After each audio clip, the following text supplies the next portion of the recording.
Paulo Dybala নিঃসন্দেহে একজন অসাধারণ প্রতিভাবান ফুটবলার। তার ক্যারিয়ার ক্লাব পর্যায়ে নানা সাফল্যে পরিপূর্ণ, বিশেষ করে যখন তিনি জুভেন্টাস এবং বর্তমানে এসএম রোমার হয়ে খেলছেন। তার ড্রিবলিং দক্ষতা, পাসিং ক্ষমতা এবং গোল করার দক্ষতা তাকে ভিন্ন স্তরে নিয়ে গেছে। তবে আর্জেন্টিনা জাতীয় দলে তার ভূমিকা নিয়ে প্রশ্ন বারবার উঠে এসেছে। দিবালাকে আর্জেন্টিনার দলে অনেক সময় অবহেলিত মনে হয়েছে, মূলত তার পজিশন এবং দলের অন্যান্য সুপারস্টারের উপস্থিতির কারণে, যেখানে লিওনেল মেসি দুজনেই প্রায় এক ধরনের পজিশনে খেলতে পছন্দ করে, যা কোচদের জন্য চ্যালেঞ্জ তৈরি করেছে।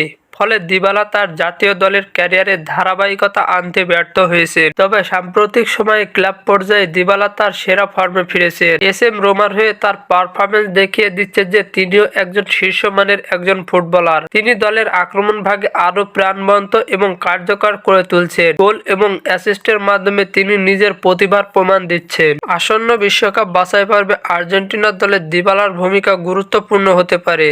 যদি তিনি দলের সঠিক সুযোগ পান এবং তার ক্লাবের ফর্মে ধরে রাখতে পারেন, তবে আর্জেন্টিনা দলে নতুন মাত্রা যোগ করতে পারেন। তার খেলার ভয়ঙ্কর রূপ প্রতিপক্ষের জন্য বড় চ্যালেঞ্জ হয়ে দাঁড়াবে। কোচ লিওনেল স্ক্যালোনি যদি সঠিক কৌশল গ্রহণ করেন এবং তাকে মেসির সঙ্গে মানানসই পজিশনে খেলতে দেন, তবে আর্জেন্টিনার আক্রমণ ভাগ আরো ভয়ঙ্কর হয়ে উঠবে। পাওলো দিবালাকে অবহেলা না করে তার প্রতিভাকে সঠিকভাবে কাজে লাগানো উচিত।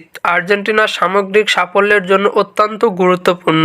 ফুটবলের সকল আপডেট এবং নিউজ পেতে আমার চ্যানেলটি সাবস্ক্রাইব করে পাশেই থাকবেন। ধন্যবাদ সবাইকে।